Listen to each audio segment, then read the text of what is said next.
Thank you all for joining us, and thank you, my esteemed panel, for agreeing to participate. Before we get started, I do want to make one note. In the spirit of full transparency, let's just know, as an audience, that one of our underwriters, Humana, recently funded the research of one of our panelists, Stacy Smith, on content patterns for characters over the age of 60 in top films in 2015, and we will be talking about that research this morning. So let me just start with a sort of philosophical question, and I'll ask it to all of you, but I'll start with you, Ellen. Do you think as a society we are getting better at accepting the fact that we grow old? I think we have to. I remember when I turned 65, my mother asked me if I was going to retire. And I said, why would I want to do that? What would I do instead? And she said, stay home and take care of your granddaughter. And I said, but I'm having too much fun working. I don't know why I would want to retire. And now that I'm 83 and still working and happily enjoying it, I'm glad that I didn't. Well, we're glad that you didn't as well.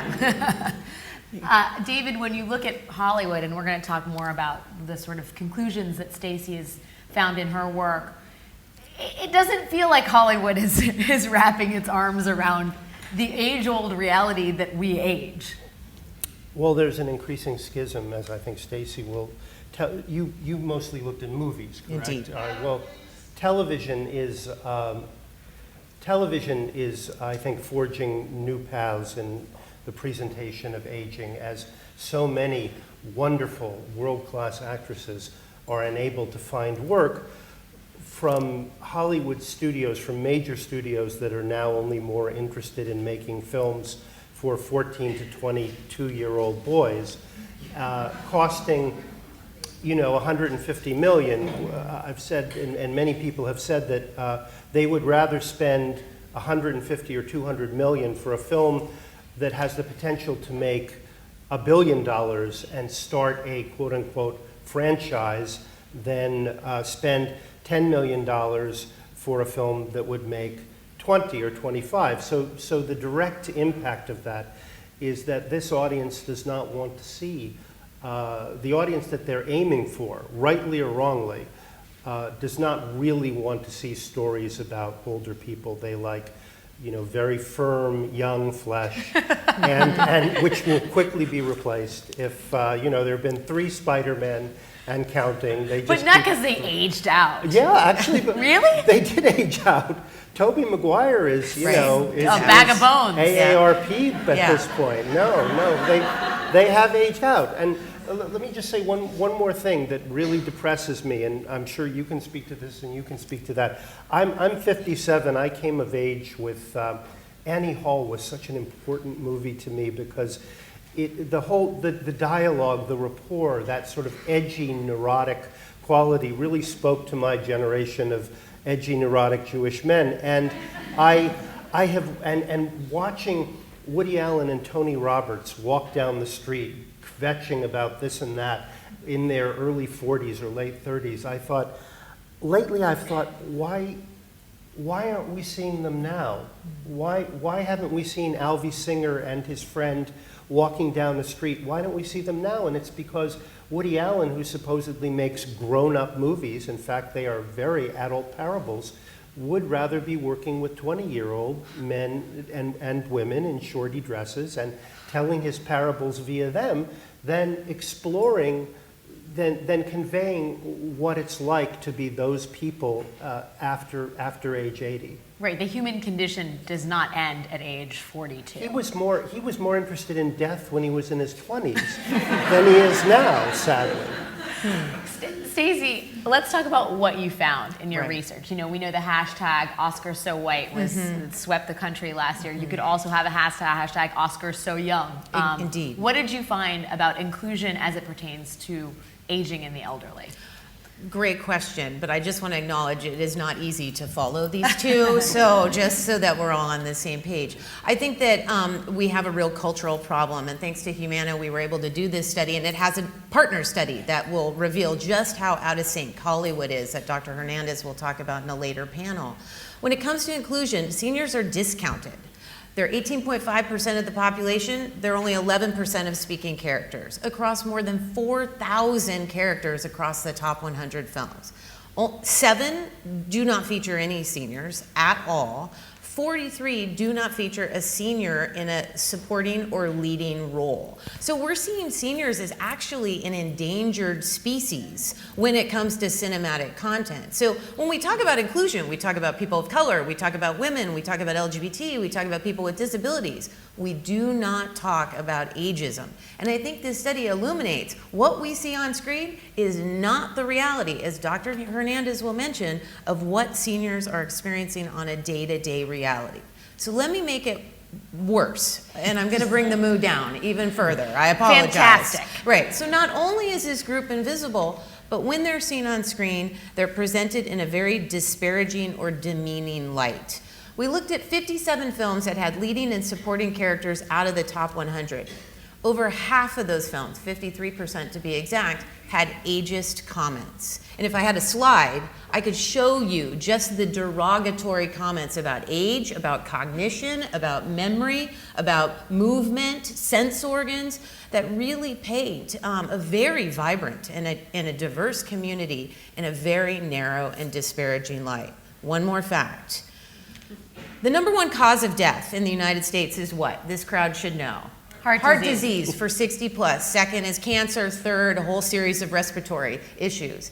In film, 10% of these seniors die, roughly 10%. Cause of death, 79% of them die as a result of violent means. So they're not only disparaged on screen, but they're shown in a way that perpetuates safety concerns and a fear of victimization. Sure, I would wonder, well, yeah, violence in Hollywood is sort of almost a separate bucket unto itself. But Indeed. Ellen, we talk about endangered species and so forth. Here we have, one of the great screen careers. You've been in Hollywood since the 1950s. Mm-hmm. Tell us how you've seen the roles change and the attitudes change as you've gotten older. Well, it's huge. I mean, when I brought Alice Doesn't Live Here Anymore, the script, to Warner Brothers in 1973, I said, I want to tell this story. I was shooting The Exorcist at the time, and they wanted to make another movie with me. And so they asked me what I wanted to do. They sent me all of their scripts that they already owned where there were parts for women. But all of the parts for women were either the loyal wife who stays home while the husband goes out and saves the world and then comes home and she makes him a nice cup of hot chocolate. Or they were a prostitute with a heart of gold. Or they were victims. They were either raped or killed or mangled or mauled some way. And I said to Warner Brothers, I don't want to make a movie like that. I want to make a movie like the women that I know now. This was the beginning of the women's movement, and people were just discovering. I put a line in the film where I said, I mean, it's my life. It's not some man's life I'm helping him out with. And that was the prevailing attitude. We were helpmates. Yeah. So the man had the life, and we serviced him. So I said, I want to make a movie from a woman's point of view as I see women now. It's the first time it was ever done. I didn't even know that.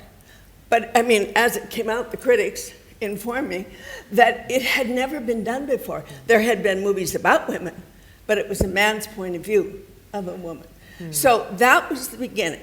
And since then, there have been slowly changes where other women have been in a position to change the face of women and the meaning of being a woman. But still, once you got out of your 40s, it was over. When I got to be 50, every script I was presented, the theme was one version or another of how do we get grandma into the nursing home?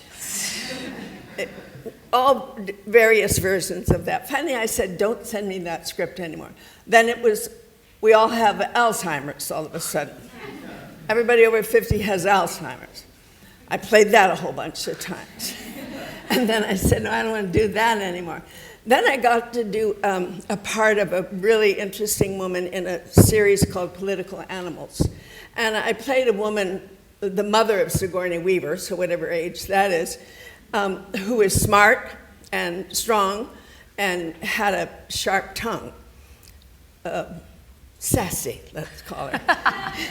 When I won an Emmy for that, I thanked the writer for writing a woman over 65 who still had juice. The response I got to that was enormous. Strangers on the street, women over 65, were stopping me and saying, "Thank you for what you said. I've got juice." You know, I got letters. And it's true, women over 65 do have juice, let's face it. Why aren't we ever shown that way on the screen, or seldom? So I think there's improvement, but it's slow. Have you been getting better scripts lately? I have some good ones, and I'm Not just Alzheimer's and helpmeets and grandmas and... I confess the one I'm trying to raise money for to direct and act in, the woman is a little starting to lose it a bit, but that's all right. She comes through in the end. David, yeah, women over 65 still have juice, both in term anecdotally, physiologically, but also financially. And this is a question I have as far as the movies that are made, which I think is a question you could ask about a lot of subgroups that are ignored by Hollywood. 70% of disposable income in this country is held by people who are over the age of 50, right? Why is Hollywood so obsessed with making movies for teenage boys? They're not going to multiplexes, those people. Maybe they're staying at home and streaming certain films. They really aren't turning out, and who can blame them, really? The multiplexes will have 5 different theaters showing the latest Star Trek movie and 2 with the leftover Marvel film. I hate to keep sort of harping on that, but their whole sense of the economy, it's crazy. Do you know how it used to be that people looked up to millionaires? Well, and then they were looking up to people who had 150 million, and now everybody wants to be a billionaire. And so I think in Hollywood I don't know what it is. They can't show their faces at the country club unless on the golf course, unless they've made a certain amount of money. We've forgotten about niche marketing, or they have forgotten about niche marketing, about the ability to create specialized films for specialized audiences. They just don't think in those terms anymore because the economy has gone haywire. I want to just say one more thing. An example of that is the fact that, you talk about death by violence. Well, those are the movies that are being made now. When a new leading man or woman comes on the scene, everybody wants to know, can he or she carry a gun? And that's the scripts that they get, the cop movies, or so it's no wonder that that's disproportionately represented. On the other hand, I'm not sure that I like the idea of every film featuring an older character having to end with that older character dying. Mm-hmm. It's true that being old and being closer to death sharpens one's perception of life.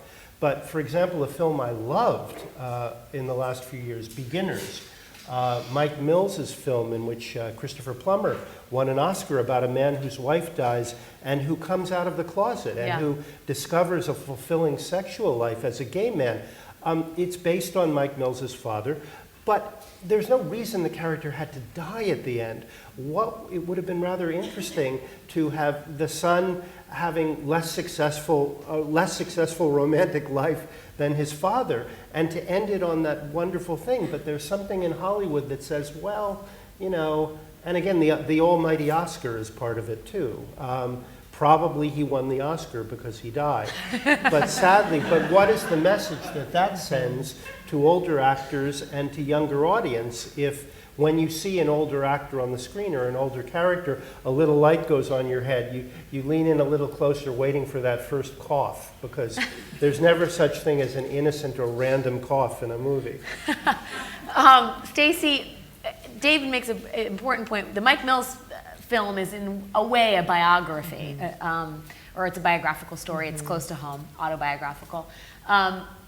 when we talk about Hollywood, one would imagine that the ecosystem around a film will influence the story itself, the way it's sort of captured on the silver screen. Do you have any information, or can you give us any guidance on who's making films in Hollywood? Oh yes, I have a lot of information on that. Straight, white, able-bodied men. But are they like what age brackets? Well, are we talking it about? depends on what role. I mean, you know, if we're talking about executives versus producers versus financiers versus directors. And how old are all their wives? Yeah. Yeah, which is interesting, but I'm not sure entirely relevant to the conversation. So I want to punctuate two things. One is there were only 8 female directors behind the camera across the top 100 films. You know, there's a crisis facing female directors. It's not a diversity problem. It's an inclusion crisis and a civil liberties issue.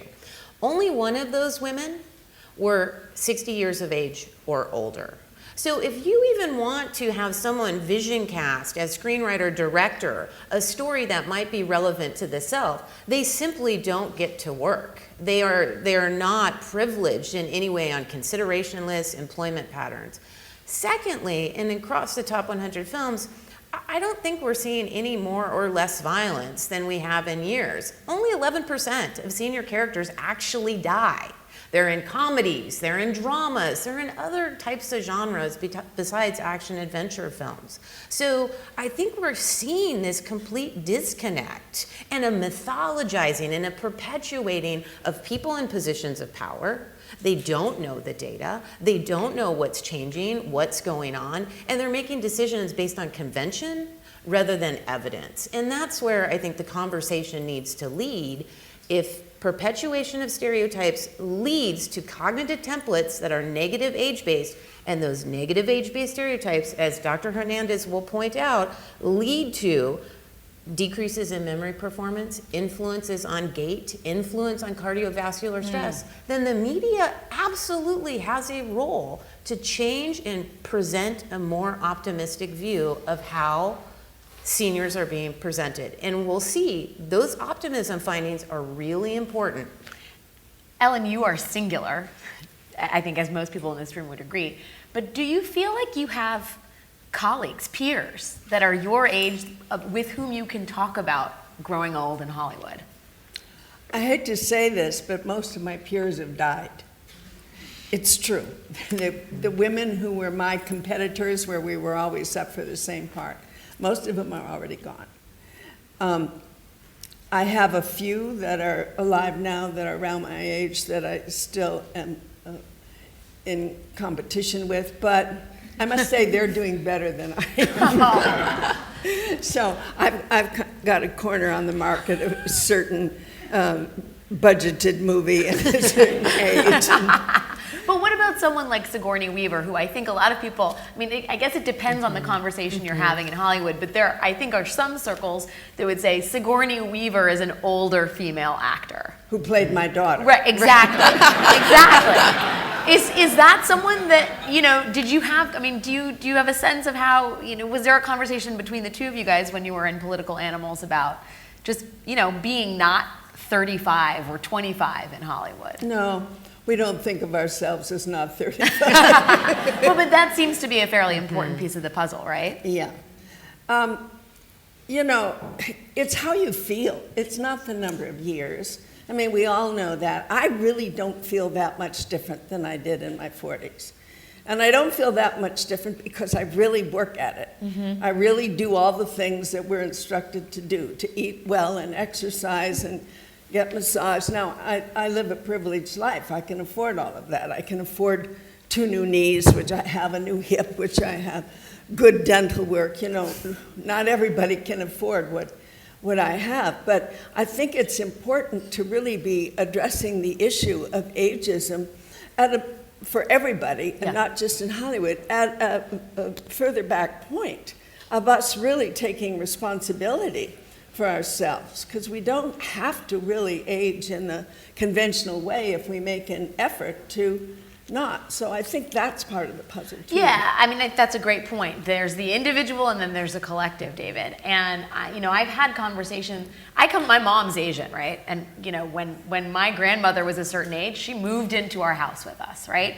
And there was never any thinking, that's just part of Asian, in some circles. I'm not going to broadly generalize for every Asian, but the way Americans see the elderly and aging, I mean, there is a stigmatism in a lot of ways, and that's made manifest the way we sort of push old people to the side, we keep them out of sight, not just on the screen, but, in everyday interactions.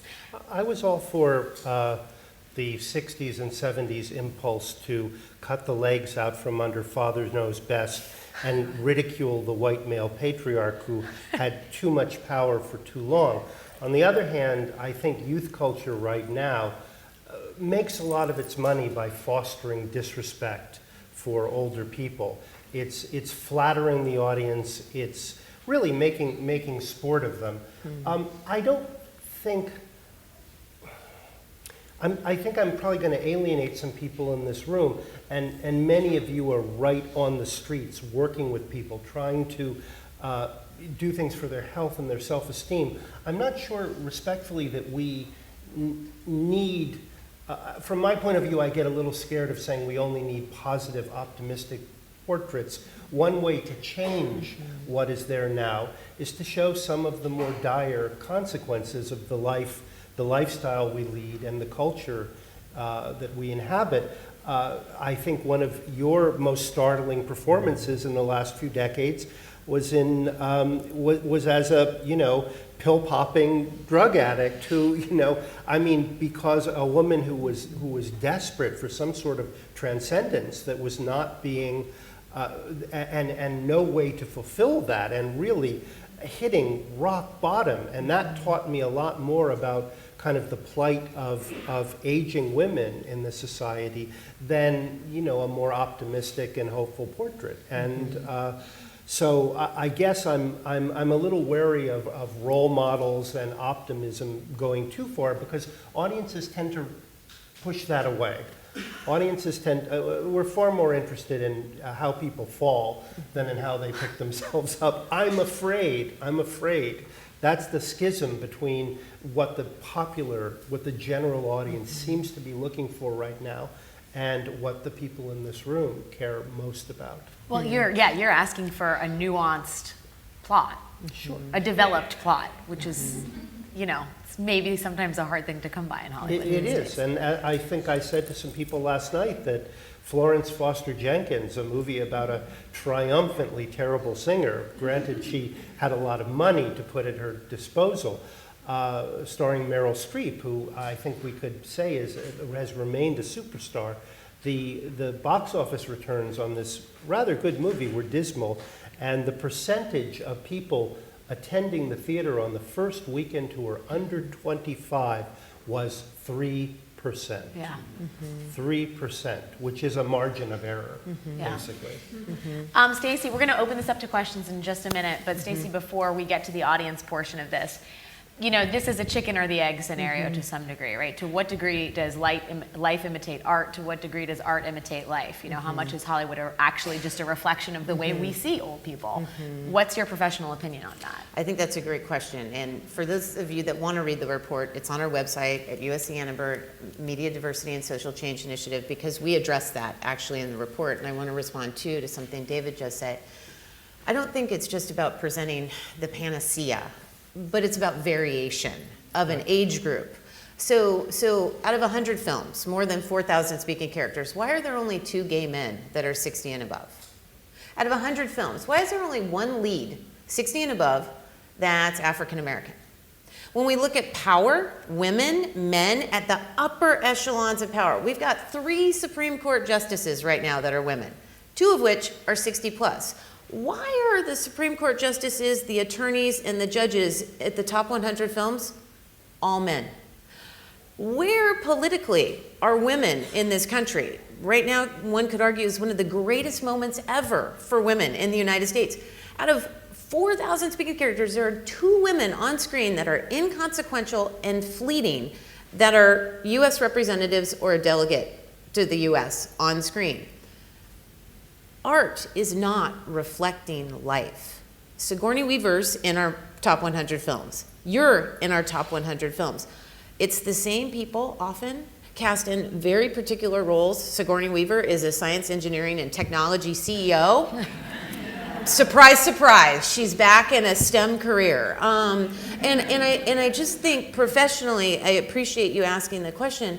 We don't see the nuance that David's longing for and discussing, because that would be positive. Because now the screen reflects the community that it's actually serving or trying to get their return on investment from.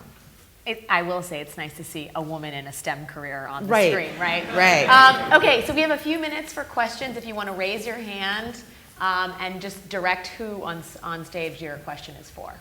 Hi, Ken Habarda from Sparks and Honey. Thank you so much. This has been a great conference so far, and like this session in particular, I find really interesting. And also, just because the attendance here too, just a really vital turnout to show how important this issue is right now culturally.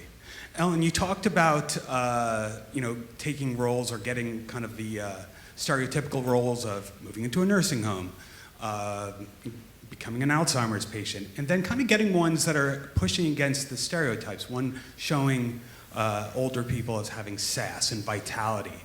And David, to your point, I feel like we're in a culture now where we are pushing back against stereotypes more, and that that's kind of being more expected, and we're seeing maybe in the media more portraits of old age or aging in a different light, but I see that as a tension. So I see it as almost as, am I really seeing an accurate portrayal, or are we just seeing things to basically challenge for the challenger's sake? I mean, where do you see the next phase of this? I mean, this is, I guess, about authenticity with regards to aging. Ellen, why don't you take a stab at that? You know what I don't see in films? I don't see the wise elder. And I would love to see that. In the Native American tradition, when a woman becomes of a certain age, whatever that is, she becomes the wise elder, and they go to her for her opinion and for her guidance. And we were talking earlier about finding a new word for elder or senior. And I really don't think changing the word will do anything. I think we need to find a new meaning for the word elder. And it would be to really seek out, what does a human being learn in life? How do you when you get to a certain age, what do you know that you didn't know when you were younger? And what are the ways that we can find to share that, to open people up, the elders, and say, I want to share with you what I've learned if it's any help to you. I want to be of use. They were talking about in the previous panel. That's a way to be of use, to share the wisdom. And I think that is what needs to be addressed.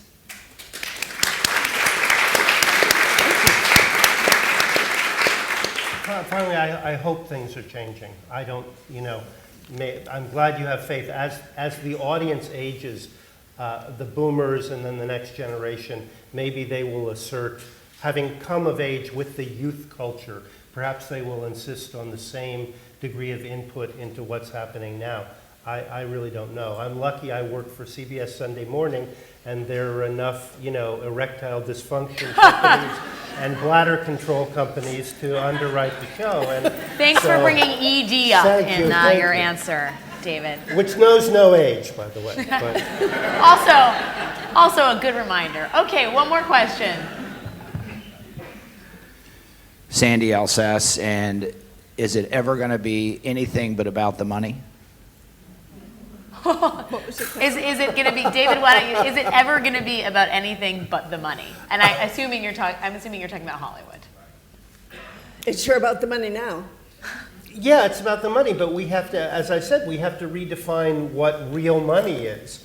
As long as people think that real money is, when the last head of Sony Pictures, was forced to acknowledge that they had no more tent poles, they had no more franchises, they had no more universes. The Marvel universe that spills over onto TV, the DC universe. As long as people think in those terms, I think there's nothing wrong with thinking about the money. This is our culture, and there's not going to be in the near future the kind of government underwriting of the arts that I think many of us in this room would like to see. But it's a matter of identifying that niche market and understanding you can make a great living and you can support a lot of very worthy artists. If you adjust your expectations. That may happen on TV, it may happen via Amazon and Netflix and all these more niche markets that have been identified. Whether this will happen in the Hollywood studios, I could see you doing the same list 5 years from now and it would sadly be the same. No change. Stacy, on that note, Yeah. before we wrap up, is television a sort of more, is it a beacon of hope at all? It's better, but not great. And all you have to do is look behind the camera as to who's calling the shots. And unfortunately, it's not all about the money, because if it was about the money, we'd see more Asians on screen because that's the market everyone wants. We'd see more females on screen because they go to they're half of the ticket buyers. We'd see more people of color on screen because they're at the movies. So the money, there's a disconnect between the evidence and the return And the on choices, investment. yeah. And so it's a very complex issue that unfortunately, I wish we had more time to discuss, but we don't. I think everybody in this room probably wishes we did, especially me. Thank you guys all for your thoughts, your time. Thank you.